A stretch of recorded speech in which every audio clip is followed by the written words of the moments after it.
podcast with Zahra Meya. In this podcast, we try to discuss marriage life. And today's topic is how do you understand marriage? How do you understand marriage? Just to start, let me switch off my phone. Okay. Just to start, marriage. First, marriage is a union prescribed and made by God. Mm-hmm. And this union we are given as a gift to help us multiply or form generation after generation within humans. That's how, in a short basis, I understand marriage life. And also, if I can say in a light note, marriage life is also begging someone to come spend your money with you.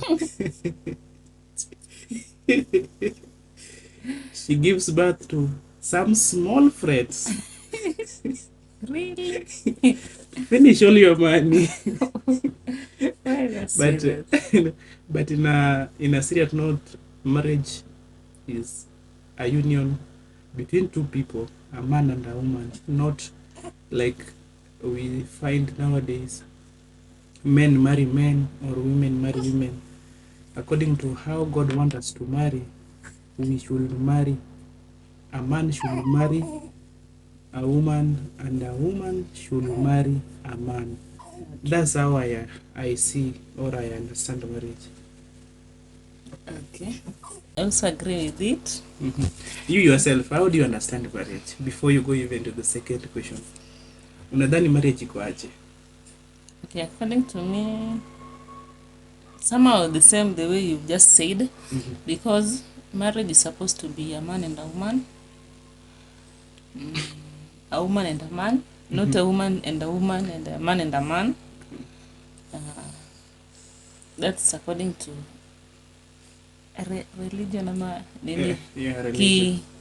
Kidini. kidini Na ya siku hizi pia tunapata watu wanaoana baina ya like wanaume. not really kidini, yani penye Mungu Aliiweka. venye Mungu aliweka inapaswa iwe hivyo. Na tuseme if somebody is watching this podcast na maybe he or she is from the other the other rainbow community. Oh yeah. What advice can you give to this kind of? Mi nadhani kidogo unaweza waambia nini? Okay. Kile tunaweza waambia tu ni sasa siku hizi watu wanafanya ile kuiga like mienendo yenye haiko ya first haiko kwa Mungu akusema hivyo. Mungu akusema watu waane like mume kwa mume, kike kwa kike, hii kusemekana hivyo. Sasa sijui wao walitoa wapi hiyo yao hiyo ni mwenye ameweka like so mimi naweza advice tu kama anaweza taka kama anaweza penda kurudi this side, because marriage is between a woman and a man or a man or a woman. Yeah. Just ask you another question. Are you married? Yeah. I'm much married to a beautiful woman, a very charming woman, and I got a caring woman. I can spend full day describing her. Yeah. So mwenza ujati pale yako amejua. Now I'm married in a nutshell. Wow, how lucky she. Okay, so if you can just tell our listeners what works for you in your marriage. Maybe there's someone outside there who would like to know what is that thing that works for you. Maybe unaweza msaidia pia yeye katika ndoa yake. So if you can just at least elaborate for us kidogo.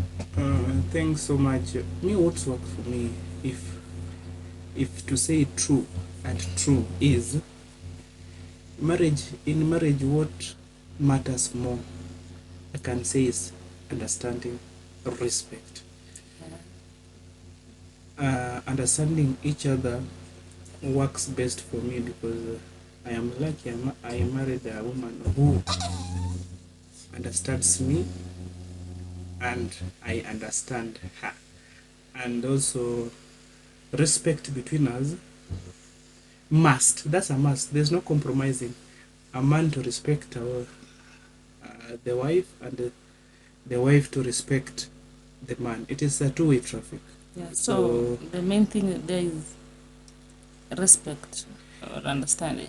I'm coming to the third one. For me, I believe in three things. First is respect.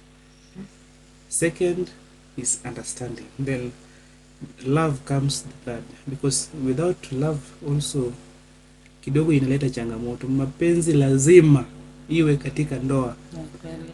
So love, I cherish love so much, and love do wonders. So after, not love the first, but I always like love to be the third, because with the love minus respect and understanding, I don't think you love this person.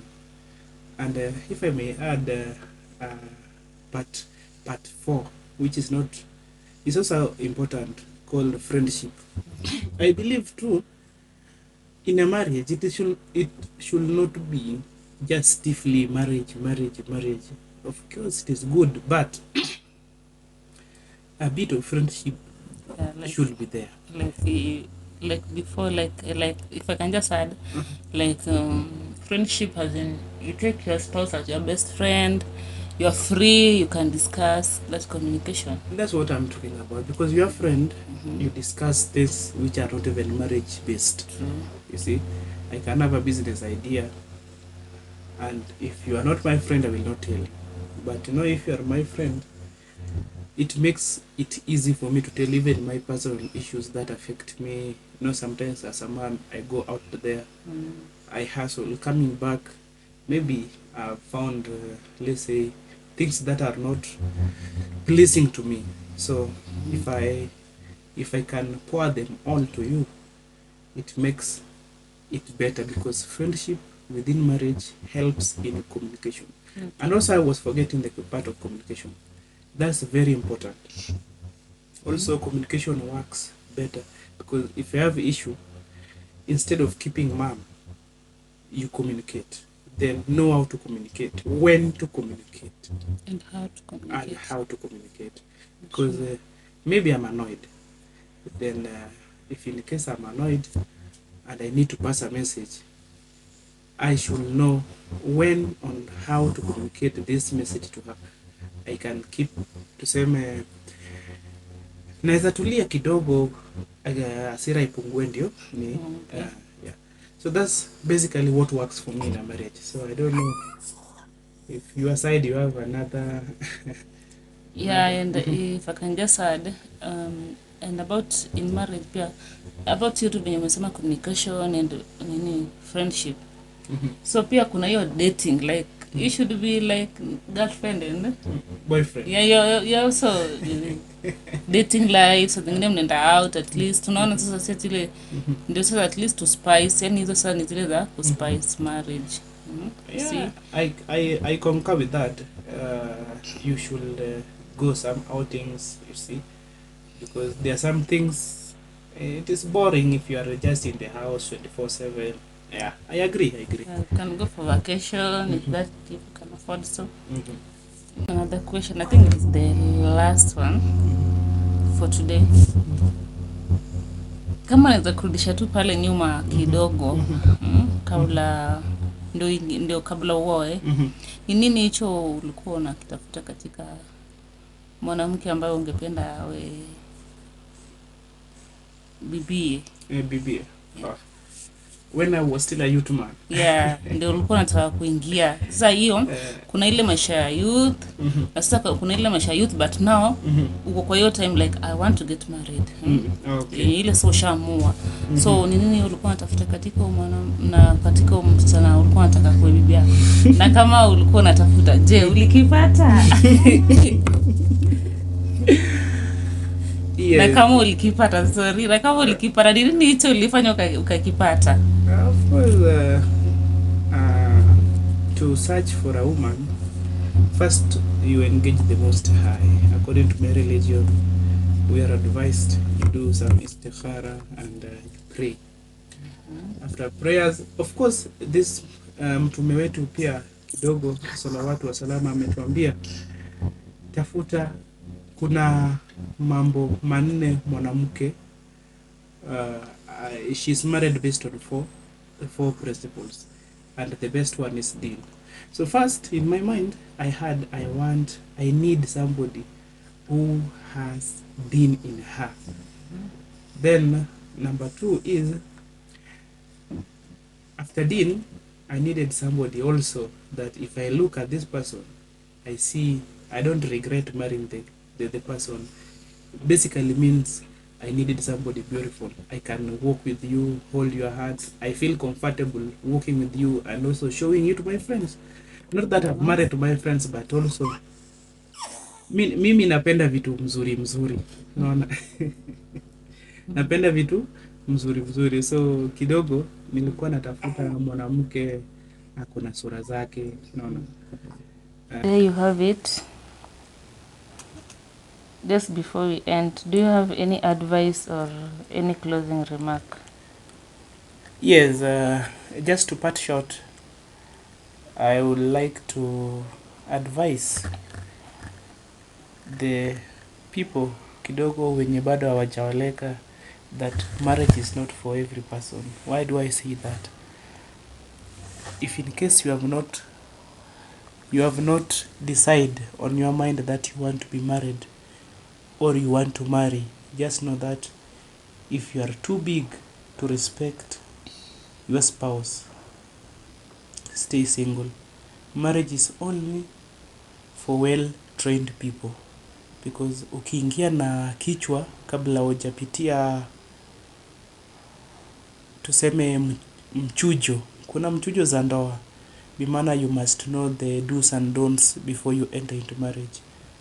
So that's why I always say before you decide, know that marriage is not for every person. If you are too big to respect your spouse, this is for male and female, not female alone to respect their men. Your spouse, it means both. This sword cuts across. Stay single, because marriage is only for well trained people. If you want to get into marriage and you need some advice, don't hesitate, just call the number or text the number you see on your screen. Then we will engage and you will know the do's and don'ts before you get into marriage. Yeah. Thank you. That's my parting shot in a nutshell. There you have it. Hope this discussion was worth your time. Let's meet again next week. Same time, same place. Thanks for listening. Goodbye for now. Ta-da!